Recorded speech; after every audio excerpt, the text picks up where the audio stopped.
Oi, pessoal, tudo bom? Então, a Prof tá aqui hoje, mais uma vez, para ter uma conversinha com vocês, para a gente fazer um apanhado geral, tá? Do conteúdo da matéria que vocês estão trabalhando em casa. Muitas coisas nós já começamos a ver ainda lá na escola, né? E continuamos durante esse período de quarentena, mas algumas coisas são novidade para vocês. Então, mais uma vez, vou dar umas dicas para vocês aqui num resuminho, hoje de português, tá? Então, vou começar falando para vocês sobre a interpretação textual, né? A interpretação de texto. Quando a gente vai fazer uma interpretação de texto, primeira coisa muito importante que a gente tem que fazer é ler o texto com muita atenção, mais ou menos de 2 a 3 vezes, tá? Bem devagar, com muita atenção. Depois, a gente vai para as perguntas. Conforme a gente vai lendo cada pergunta, a gente volta para o texto e procura a resposta no texto, né? Então, assim, a gente vai estar lendo a 4ª vez. É muito importante, porque para você interpretar o texto, você tem que conhecer o texto. Quanto mais nós lemos o texto, mais a gente se apropria daquele texto e consegue responder as perguntas de interpretação de texto, certo? Então, quando o título, quando o enunciado diz que é uma interpretação de texto, vocês não colocam a opinião de vocês. Vocês respondem de acordo com o texto. Se em alguma pergunta diz qual a sua opinião e a sua opinião sobre tal assunto, aí você coloca a sua opinião. Se não fala, é sobre o texto, certo? A prof estava lendo várias perguntinhas onde eu tinha dito que era para interpretar o texto e muitos eu pude ver que deram um pouquinho da sua opinião, tá? Sei que é muito legal colocar a sua opinião, mas a gente não pode esquecer. Se o assunto é interpretação de texto, eu tenho que responder de acordo com o texto, o que diz o texto, independente se eu concordo ou não, tá? Ok, pessoal? E se é 2 perguntas em uma só, tipo, segundo o texto, você concorda? Aí você coloca 2 respostas. A primeira, né? A interpretação textual, e a segunda, você coloca a sua opinião, tá? Combinado? Falar um pouquinho com vocês também sobre a ordem alfabética, tá, pessoal? Ordem alfabética é a ordem que as letras vêm no alfabeto, a ordem das letras do alfabeto. Então, A, B, C, D, E, F, G. Se a prof pede para colocar as palavras em ordem alfabética, as primeiras palavras são que começam com A, depois com B, depois com C. Mas, prof, se tem 2 palavras ou mais palavras com A, ou com B, ou com C, o que eu vou fazer? Se tem 2 ou mais palavras com a mesma letra, o que a gente faz? A gente vai para a segunda letra da palavra. Por exemplo, Adriana e Amanda. Qual é que vem primeiro? A. A Adriana, a segunda letra é o D. A Amanda, a segunda letra é o M. O que vem primeiro, D ou M? O D. Então, a Adriana vem primeiro que a Amanda. Mas, prof, e se as 2 primeiras letras forem igual? O que a gente faz? A gente vai, então, para a terceira letra. Por exemplo, amor e amizade. Primeira letra, A. Segunda letra, MM. Terceira letra do amor, O. Terceira letra da amizade, I. Ah, agora sim ficou diferente. O que vem primeiro? O O ou o I? O I. Então, a amizade, na ordem alfabética, pessoal, vem na frente do amor, tá? Pessoal, então assim, ó, eu vivia dizendo isso para vocês na aula, né? O dicionário tem que ser o nosso melhor amigo quando a gente estuda no terceiro ano? Porque o dicionário, ele serve para muitas coisas, tem várias utilidades. Então o dicionário tem que estar sempre do nosso lado para qualquer emergência, tá? Todas as palavras no dicionário estão em ordem alfabética.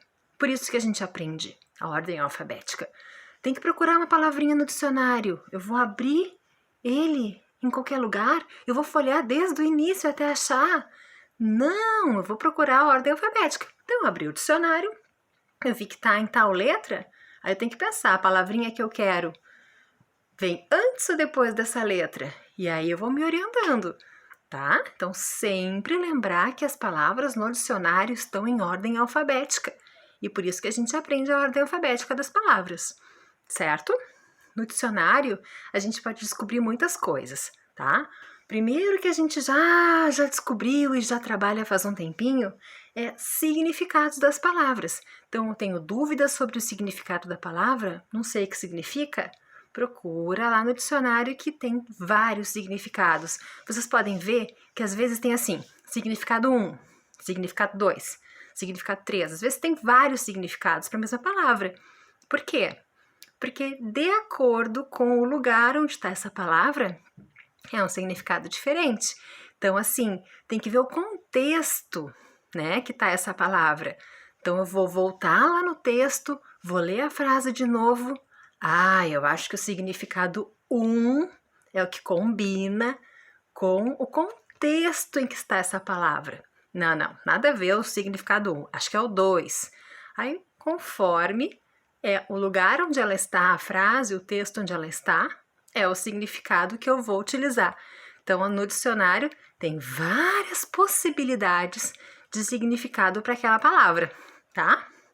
Também a gente usa o dicionário, pessoal, para ver a escrita correta daquela palavra. No dicionário tá tudo correto, tá? Como é que se escreve, Sora? Mas é com S ou com 2 S's? Lá no dicionário está escrito correto, tá? Então, a gente vai procurar lá e ver como é que é. Também tem uns dicionários que já estão com a separação silábica. Olha, eu tenho dúvida como é que se separa essa palavra. Olha lá no dicionário. Mais para frente, a gente vai descobrir também que a gente pode descobrir no dicionário qual é a classificação daquela palavra. Se ela é um substantivo, se ela é um adjetivo, se ela é um verbo. Opa, a gente até agora só aprendeu o substantivo. Pera lá, calma, que logo a gente vai trabalhar o que é adjetivo, o que é verbo. Então, tudo isso está no dicionário. A palavrinha é um verbo, é um substantivo, é um adjetivo, é um numeral. Isso tudo a gente vai descobrir depois, que é a classificação das palavras, tá? Que tipo de palavra que ela é? Pessoal, falar com vocês também um pouquinho sobre ortografia, tá? Essa semana a prof vai mandar, já mandou e vai mandar várias atividades sobre ortografia. Então tem algumas regrinhas que a gente aprende já, tem umas que mais pra lá a gente aprende, tá? A regrinha do uso do S, tá? 2 S's. Então, ó, não esqueçam que o S no início das palavras tem som sempre de S. Mas se o S está no meio da palavra e ele está cercado de 2 vogais, uma vogal para cá, uma vogal para lá, ele faz som de Z se ele está sozinho. Então, nesse caso, eu quero que aquela palavra tenha som de S. E ele está sozinho entre 2 vogais. Então, necessitamos de 2 S's. Senão, ele vai fazer o som de Z. Certo? Agora, se ele tiver entre uma vogal e uma consoante, não precisa. Pode ser um S só, que vai fazer o som de S igual. Combinado? Outra coisa, pessoal, o C cedilha. O C cedilha tem um monte de regrinha pra gente aprender. Então, assim, como a gente tá no terceiro ano, o prof não vai aprofundar muito essas regras, né? Porque muitas regras falam em verbo e a gente ainda não estudou o verbo. Então, eu vou falar assim, rapidamente, como é que a gente usa o C cedilha, tá? em palavras que a palavrinha que originou aquela palavra terminar em to, tor, tivo ou ter. Por exemplo, canto. Canto termina em to. Canção, que derivou, né, do canto, vai ser com C cedilha. Conjunto termina em to. Então, conjunção, que é a palavra que originou de conjunto, vai ser com C cedilha. Agora no tor, infrator. Aí originou a palavra infração. Infração é com C cedilha, porque a palavra que originou terminou em tor, né? Setor, termina em tor. Palavra que originou de setor, seção, vai ser com C cedilha.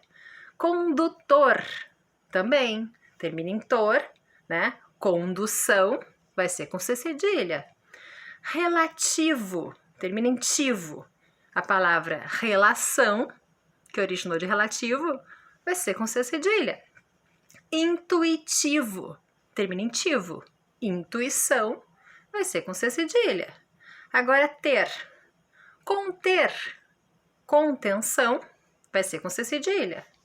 Manter, manutenção, vai ser com C cedilha. Ok, turma? Tem muitas outras regras, mas depois que a gente estudar todas as classificações das palavras, a gente continua, porque as regras acabam falando nesses outros conteúdos que a gente ainda não teve, certo, turma? Outra regrinha que vai aparecer, já apareceu nas atividades, mas vai aparecer essa semana também, é o M antes de P e B. Eu não estou falando do quando elas estão cercadas de vogais e nem do início das palavras.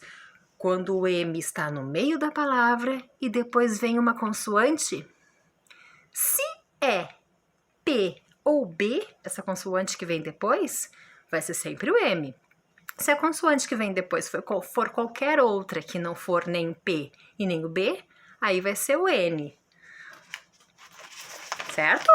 Por exemplo, também, olha, o M vem antes do B, então é M. Conceito, ó, conceito, é o C depois, então é o N, não é o P, não é o B, vai ser o N, tá? Ambulância, ambulância vem o B, então é o M, com certeza. Tá? A gente tem que começar a memorizar certas regras.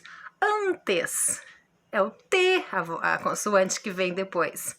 Então, vai ter que ser o N. Ok, turma? Tá?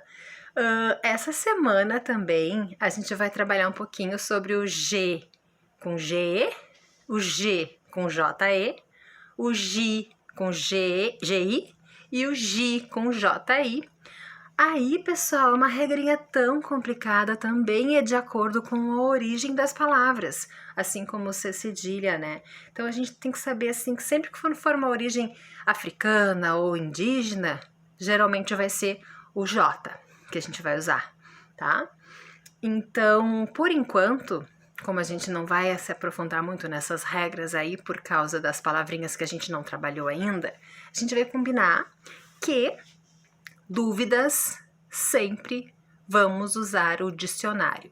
Quando vocês virem uma atividade sobre ortografia, vamos usar o dicionário, até a gente memorizar a escrita correta dessa palavra. Depois a gente estuda as regras. Por quê? Tá? Então a gente já começou a estudar algumas regras, mas as outras a gente vai ter que esperar um pouquinho, tá? Antes de acabar dessa conversa com vocês, eu vou dar uma recapituladinha em pontuação. Pontuação, tá? A gente estudou, por enquanto, 4 sinais de pontuação. Um deles a gente usa no meio da frase e os outros 3 a gente usa no fim da frase, tá? Vou começar pela vírgula. A vírgula é o sinal de pontuação que a gente usa no meio da frase. A gente usa para dar uma pausa naquela frase. Então, a gente está lendo aquela frase, eu preciso respirar, então é a vírgula. A vírgula serve para separar datas, né? Quando a gente coloca o município, vírgula, o dia do mês e depois o mês tem que ter a vírgula. Um chamamento, por exemplo, Letícia, vem aqui. Letícia, vírgula, vem aqui. Estou separando, chamando a Letícia, né? Ou também enumeração. Eu fui numa festa e comi um bolo, negrinhos, refrigerante, salgadinhos. Bolo, vírgula, negrinhos, vírgula, refrigerante e salgadinhos. Eu não preciso colocar a vírgula porque eu já coloquei o E para separar. Então, eu estou enumerando, né? Quantos filhos você tem? Eu tenho 1, vírgula, que é o fulaninho, 2, que é o ciclaninho, e 3, então tem que colocar uma vírgula no meio para enumerar, tá? Ponto exclamação, pessoal, aquele ponto, ó, ponto exclamação, servem para exprimir frases com surpresa, espanto e admiração. Que dia lindo! Que susto!